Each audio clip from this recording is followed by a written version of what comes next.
Boys, I got a lot of information here. So, yeah, bear with me today. We're going to be talking about mods. We're going to talk about the launch of Forsaken. We're also going to talk about these Sandbox changes that are going to be affecting us next week on the 28th. Also going to talk about Trials. This weekend is actually the final weekend to play Trials of the 9. So if you're looking for certain Trials weapons, get in on that. Now, first on the list in discussion, let's talk about the class changes and exotic changes that are coming. First up, class changes. The Hunter Marksman Dodge is now considered a reload. It can now interact with Kill Clip, Rat King, etc. That's big, fellas. That's going to make Marksman Dodge a lot nastier. Now, exotic armor piece for the Hunter class Celestial Nighthawk will now grant 33% of your super energy back if the target is killed by the golden gunshot. Also, Wormhusk Crown will no longer start regeneration of health and shields. Instead, it will grant a larger health and shield bump at the beginning of the dodge instead of at the end. This was needed. Wormhusk was a little bit out of hand, fellas, and so I'm okay with this. Warlock, increase healing rift effectiveness. Now, your empowering rift will now increase precision damage. Previously, bonus damage was capped at the weapon's precision damage in PvP. Now, the exotic buffs that are coming to Warlocks, Skull of Dire Ahamakara. Hamkara! It's the exotic nobody uses, but it's getting a buff, increased super energy gain from Nova Bomb kills, and killing higher ranked enemies will grant more super energy. Now, Transversal Steps is getting a specific buff to it, enhanced mobility, and after you sprint for a short time, your currently equipped weapon will be automatically reloaded. Dude, I definitely can foresee Warlocks becoming meta in the next season. Class has got some good neutral game, got some good supers. On top of that, if you want to rock out things like Ophidian Aspects to even aid you even more with those new one-hit kill weapons, oh, it's going to be nasty. Titans. Our Rally Barricade will no longer require players to take cover to reload. It now feeds ammo to your magazine over time. That's interesting. I didn't really mind crouching, but okay, I can deal with this, I guess. Depends on how much it's actually feeding that magazine. Exotic armor pieces. Oh my god, I'm so happy to see this. Helm of Saint 14 will now grant allies an overshield for a short duration when they pass through Ward of Dawn. Thank Jesus. We needed something for Ward of Dawn. Nobody was using Bubble anymore because it's just in a pathetic state. So finally, we can do that thing that we want to do when we do pop a bubble, which is be a support class. Next is Mask of the Quiet One, arguably one of the best looking exotics in the game. I kind of like the chainmail look in my face. Makes me look all mysterious. Increase energy gain from incoming damage. While critically wounded, health will be granted from kills. That is pretty damn nasty. I'm going to touch up some more on that. We'll probably put out a review here soon on Mask of the Quiet One, but this is something that's really going to make this thing nasty. Next up, grenades are all getting a bump in damage. Axion bolts will increase base damage for it, increase the amount of time it takes for the tracking strength to lessen. They went through the flashbang grenade. It's going to get increased base damage, as well as incendiary grenades. Storm grenades are also going to get increased base damage. Scatter grenades, they're going to retune the range and fall-off ranges for the detonations for more reliable damage. Arguably, one of my most used grenade back in Destiny 1 was scatter grenades with nothing manacles. These grenades were in need of a buff, man. Magnetic, fusion, and flux grenades, which is our sticky grenades, are all getting increased base damage. There's no mention of any of these one-hit killing. They won't be. Now, it does mention that the damage is now the same whether a target has been stuck or they simply walk over the grenade when detonating. Now, they go on to mention that magnetic grenades will now detonate a second time, which they already do, but only if it's attached to a target. The second detonation, though, will no longer only occur on the grenade itself and will now be applied to each individual target hit by the initial detonation. So, that tells me there could be some massive AoE damage when you throw a grenade. Like 2-3 guys standing next to each other, stick one of them, it does the detonation, it hits everyone around them, and then it does a second detonation.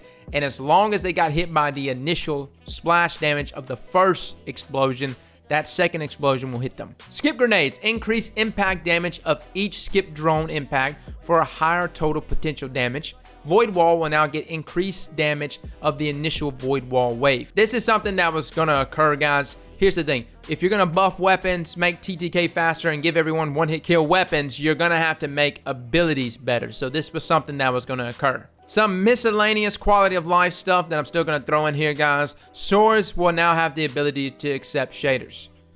For those out there that have been upset that their swords can't be painted a certain way, this is good news. Adding a timer to the status effects for healing rifts, empowering rifts, and rally barricades.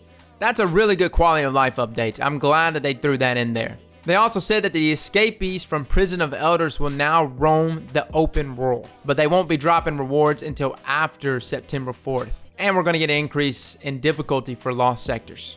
Now let's talk armor and weapon mods. There's a lot of text here, and I'm not going to lie, some of this probably could have been spelled out a little bit better. But just know that mods are about to change drastically, and your year 1 mods are essentially becoming obsolete on both your armor and on your weapons.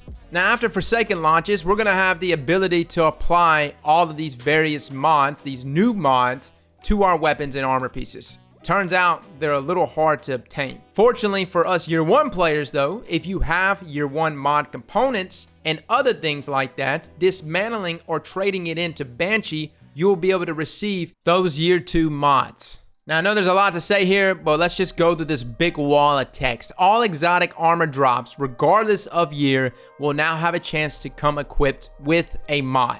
Now, non-raid year 2 legendary weapons and armor drops have a small chance to come equipped with the mod.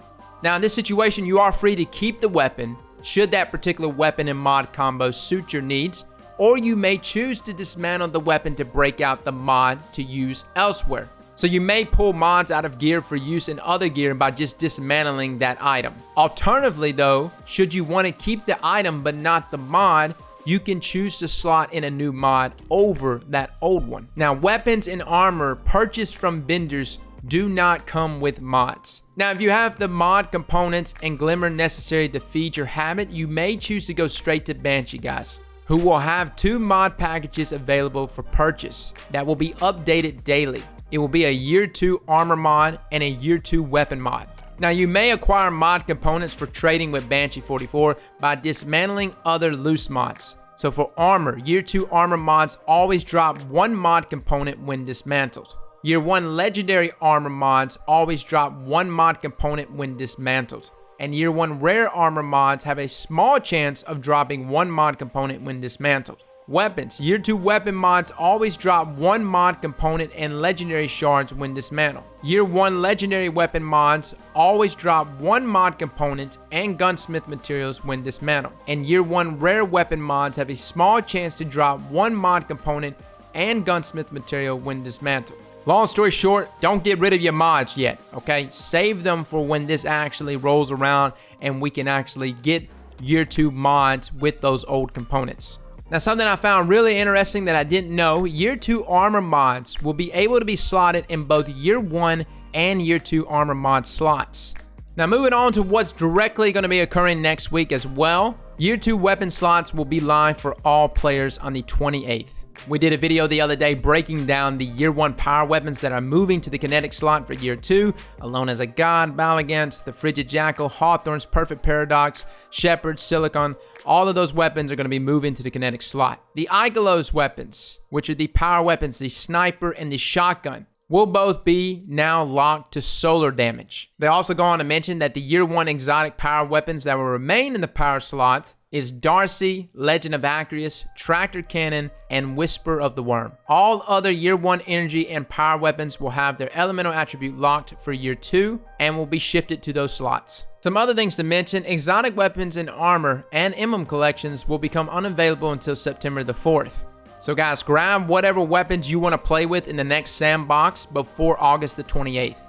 The updated collection though will return on September the 4th. Now let's talk raid details. As you know guys, Forsaken will be launching on September 4th. Actually, the game will shut down for maintenance at 7 a.m. Pacific time zone and will open back up at 10 a.m. But the new raid will launch September 14th at 10 a.m. Pacific. And that raid will be called Last Wish. So we're gonna actually have 10 whole days there guys to level up, get everything we need to go into that raid. Now for some of my working guys out there, you'll be happy to hear September 14th is on a Friday. Now finally guys, next Saturday on September 1st, there will be a 24-hour period in which everybody will have access to Gambit. This is that PvE, PvP hybrid that you've seen so much gameplay and talk about, and it'll be a great opportunity for those that are on the fence to actually get in there and try it out for themselves. Overall, fellas, this is your TWAB for this week. A lot of information, some little stuff thrown in here too that I'll link in the description below that you can check out for yourself, but these are the big things that jumped out to me. Overall, some good stuff, fellas, especially for our exotics that are about to get a buff, and I love the subclasses that are also getting a nice little buff to them. So guys, thank you all for coming and watching. Let me know in the comments below what you think of all these changes. I know I can't be the only one hyped about this. So fellas, thank you all for coming and watching, and as always, slap that like button like your mama told you right.